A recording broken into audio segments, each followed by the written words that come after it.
What is going on, everyone? Welcome into Big Time Football Talk. So I just wanted to touch on, I think Oregon is really building something, and I watched that win over North Carolina. Great come-from-behind win, trailing 27-14, score the 2 touchdowns to get that nice 28-27 win. Oregon, no Christian Gonzalez, no Noah Sewell. Who else were they, multiple guys missing, and they just, Bo Nix, great game, such a competitor, and Oregon does what they need to do to get it done. And Dan Lanning, a top 10 recruiting class he's bringing in Oregon. I think Oregon is really building something special. Lanning is a guy that he seems like he gets players believing, Oregon next year, I really like. Some of their skill positions. Hudson, the receiver, is a nice player. I think that Oregon next year has a chance, with the recruiting class they're bringing in, to really be dominant in the Pac-12. And, Drake Maye, on the flip side, Drake Maye for North Carolina, I think he does have a chance to be the second pick in the draft. He has the size, the athleticism. And, I was super impressed watching him play. I think, this was a game I didn't really have super high expectations for, but that was a very competitive. And if you look at it, it's, you got a legend in Mac Brown, and then you got a young and up-and-coming coach in Dan Lanning, who's, just a relentless recruiter. And it seems like he's a very upbeat and intense coach. And, that was getting Christian Gonzalez in the transfer portal, I think, was huge. I think that, he'll be a guy that'll add some talent in the transfer portal. If you look at now, he's a lot of the top players at Georgia he recruited. And, if he can combine that, I think that, Oregon, you're looking at, Oregon being as dominant as they were in the 2010s with Chip Kelly. So I really like the direction where Oregon's going. Bo Nix is Bo Nix a Heisman contender next year? I think he has a good chance to, and good for him. I thought that if you rewind Oregon after that Week 1 loss, you kind of I don't think people wrote him off completely, but that's one where things are super super gloomy, and just to turn that around, that really says a lot about Dan Lanning, his motivation, because it's a something in life that just one loss, you can rebound from one loss. Things can change quickly for the better.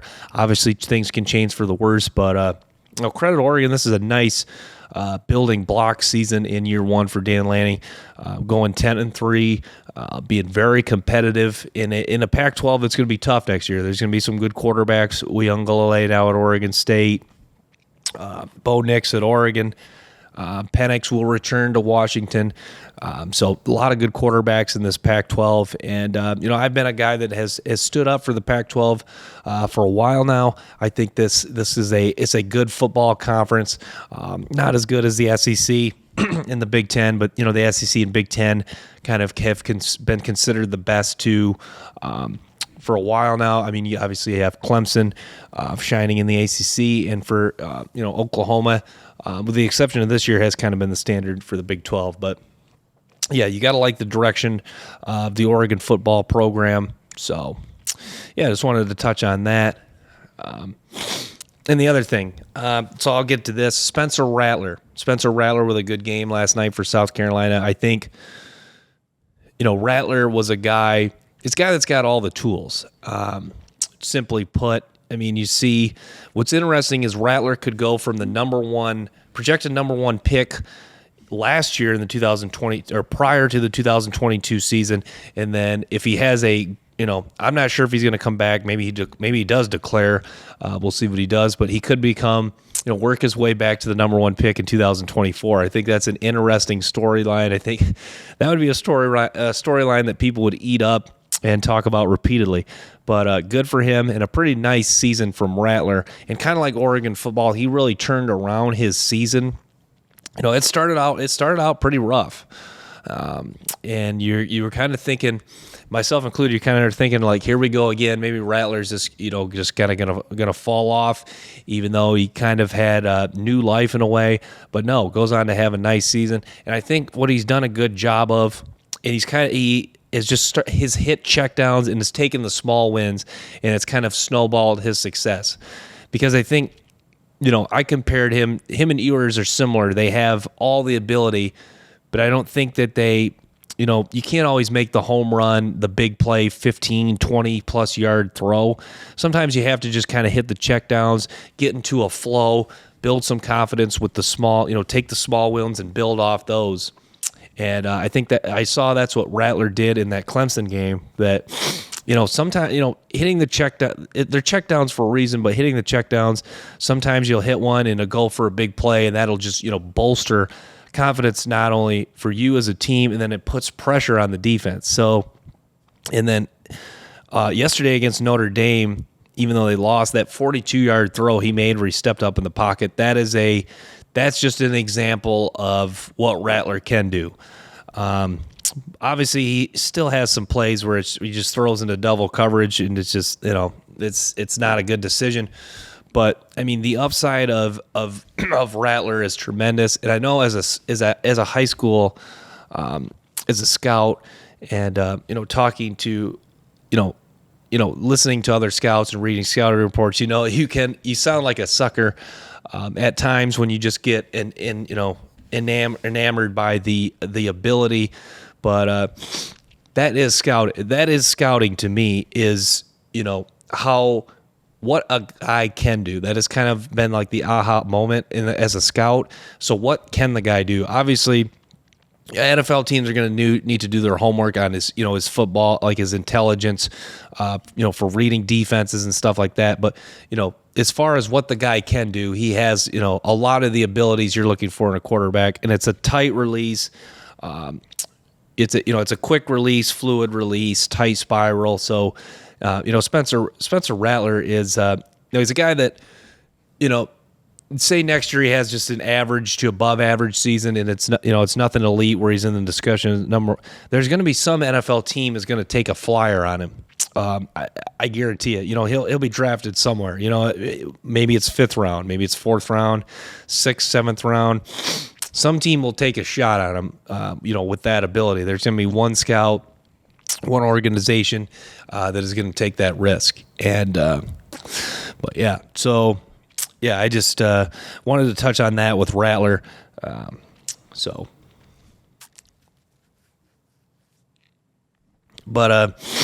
Yeah, I'll touch on that game's about to kick off here at noon, but I just want to touch on, I respect Will Anderson and Bryce Young playing today.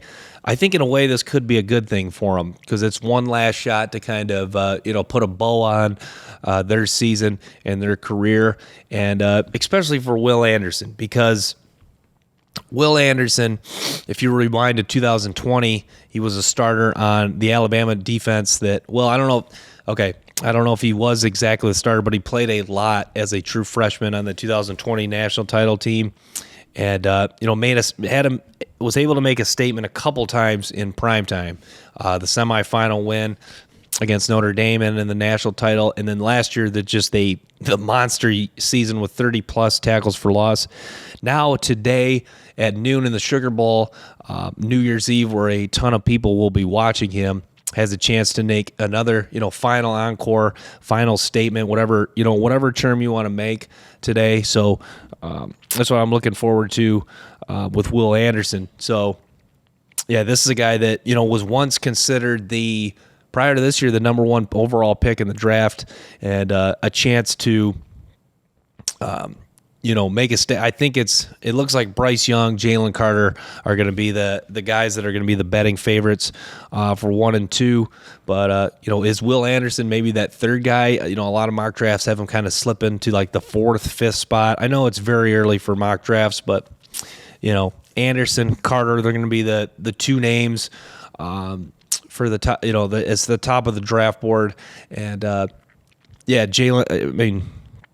Carter is he has a chance to make a big statement tonight as well.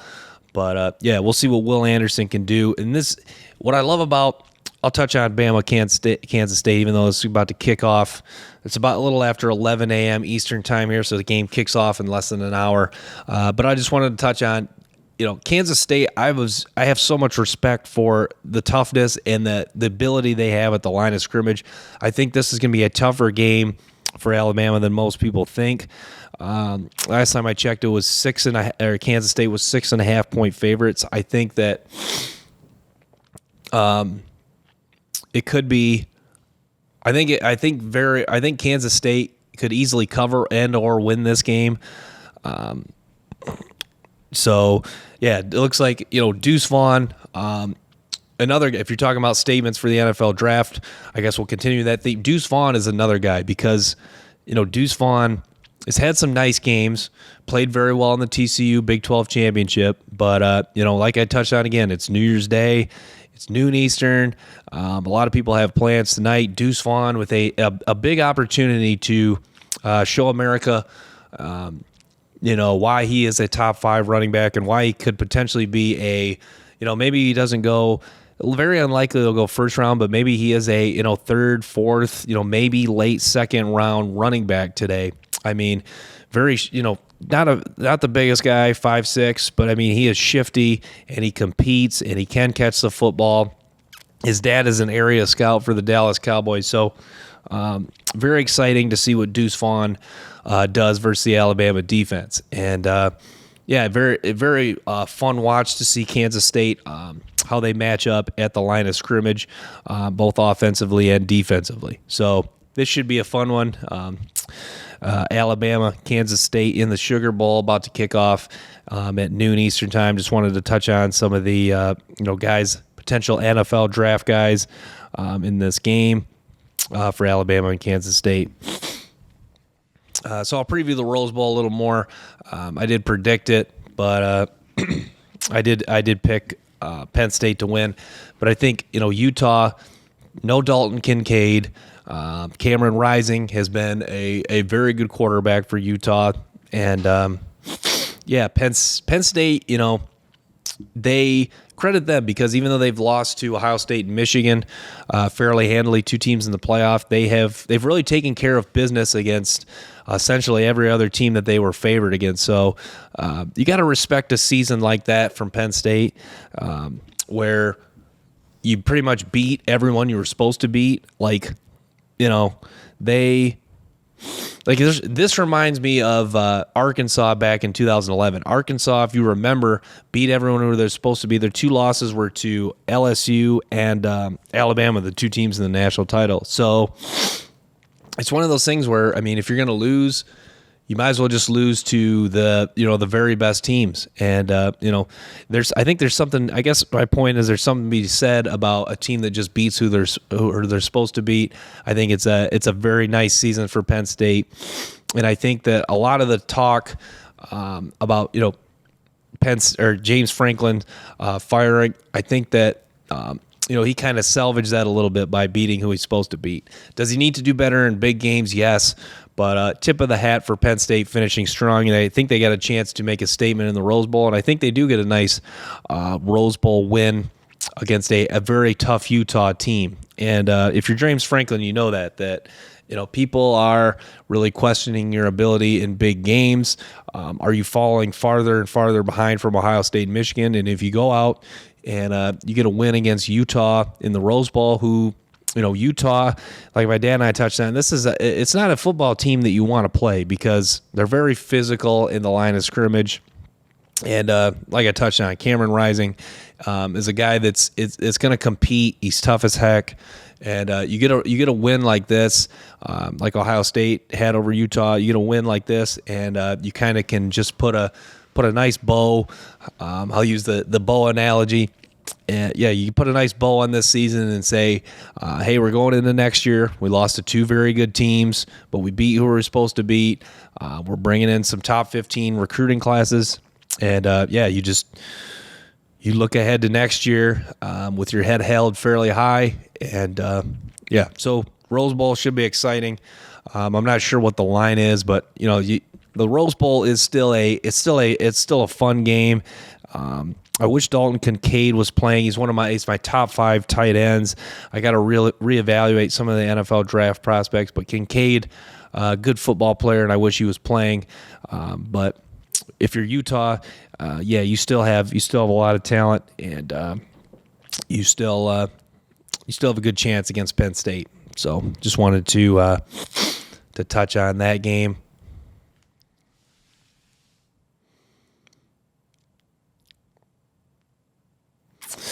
So Tulane, USC, the big question is Caleb Williams going to play?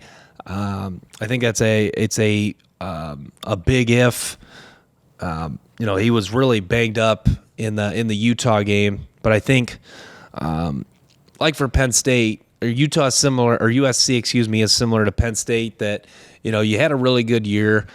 You won more games than you expected. Your 2 losses were to Utah, the team that won the Pac-12, a team that you don't really necessarily match up well as of yet, as far as at the line of scrimmage goes. And you get a chance against a Tulane team that's going to be hungry to make a statement on national TV and play their top game against the USC Trojans. So I think if you're Lincoln Riley, you get this win. It's another pitch in recruiting. It's another step in the right direction as far as getting USC back to the Pac-12 champion in a playoff or national title contender every year, which they were under Pete Carroll. And I see a lot of similarities in Lincoln Riley's tenure to Pete Carroll's. I think that. He is a guy that maybe he's not going to recruit as high a level as Pete Carroll, but he does really have that mentality where we're just going to compete and get better in practice, and we're going to make games easy, and we're going to have athletes, we're going to have playmakers, we're going to put up points, we're going to be exciting, we're going to be the fun LA team. So. Yeah, I see a lot of similarities to the Lincoln Riley era to the Pete Carroll era, and I think that's awesome because that's what LA needs is a guy like Lincoln Riley, Pete Carroll, bring that fun element, bring the high scoring. LA is all about entertainment, and who more entertaining than probably the closest guy you'll see in college football to Patrick Mahomes and Caleb Williams, and it's just a live arm and. Some of the throws he can make even across his body like he shouldn't are just very exceptional. And that was one bet that I should have made prior to the season. Not that anyone cares, but I think USC was like 9.5, 10 wins was their win total. Or I think it was 9.5. So I should have taken the over on that. I was super confident. I love what they did as far as transfer wise. I don't think they, what a game that was.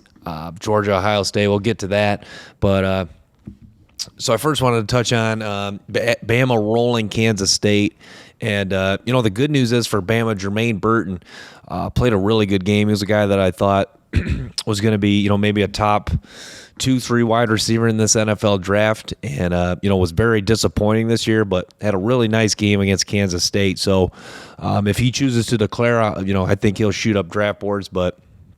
Bama really looked like Bama today. It was a nice way for Bryce Young, Will Anderson, some of the guys that played to go out in a big-time 45-20 victory that, was close early. The big run by Deuce Vaughn was exciting, but, Alabama just too much for Kansas State. And for Nick Saban, that's 11 win seasons in 12. That's 12 straight 11-win seasons and 11 wins or more in 13 of the 14 seasons at Alabama, which is just incredible.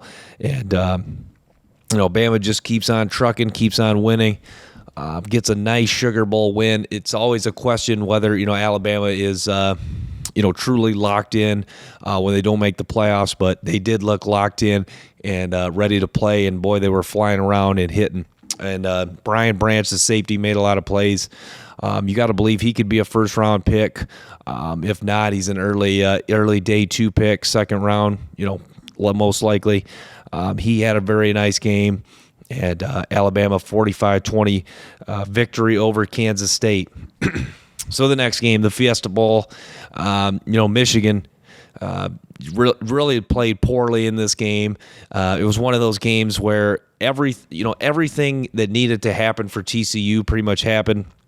So they got a big lead, 21-3, 21-6 is what it ended up being at half, but it was 21-3 right before half, right before the Jake Moody field goal.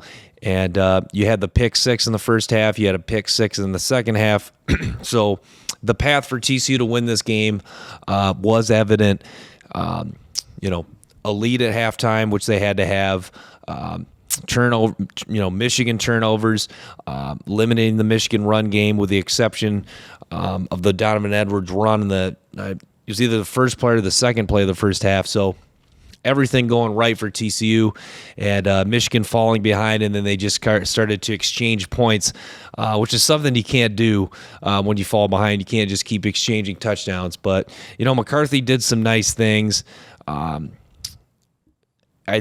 turnovers were just super costly. I mean, I credit Michigan's offensive line. They played out actually a very good game. You saw that they actually held up in protection very well. It was just, TCU's coverage was just rock solid, and their DBs were really competing.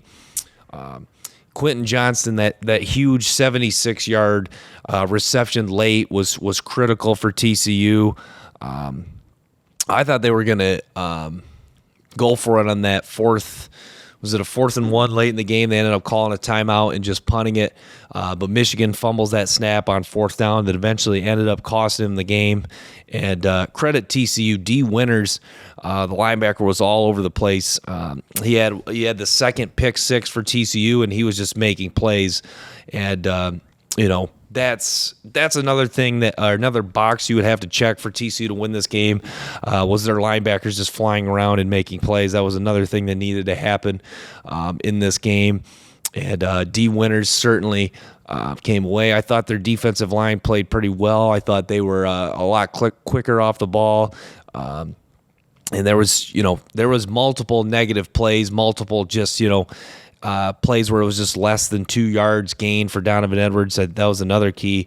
If you look at Donovan Edwards' stat line, it was pretty solid. I think he was over 5 yards per carry, and I think he did finish up with like 116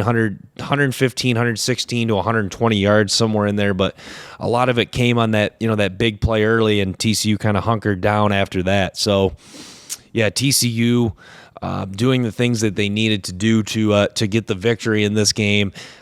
Credit them. I thought Max Duggan was pretty solid. Losing Miller did hurt. We'll see if they get him back for the Georgia game in the national title. But number 3, the backup running back, really stepped up nicely in this game. And I thought TCU's offensive line was pretty good overall in this game. So TCU comes away with the win, 51-45. Michigan with a chance to drive there late. They did get some explosive plays. There was the controversial targeting play that eventually was taken away, and TCU just took a knee. Roman Wilson, Ronnie Bell, shout out. They made some plays in this game, but not enough for Michigan. They come away defeated. TCU. Lots of credit, to their success so far thus far this season. Sonny Dykes, Max Duggan, and their team as a whole coming off that Big 12 championship loss. They get a huge win here, and they will play Georgia in the national title. So let's talk about Georgia-Ohio State. What a thriller that was. In Ohio State, like Ryan Day said, they came out swinging, 21-7. Marvin Harrison Jr. was involved, and he was a matchup problem. They did put Ringo on him a little bit, and he beat Ringo.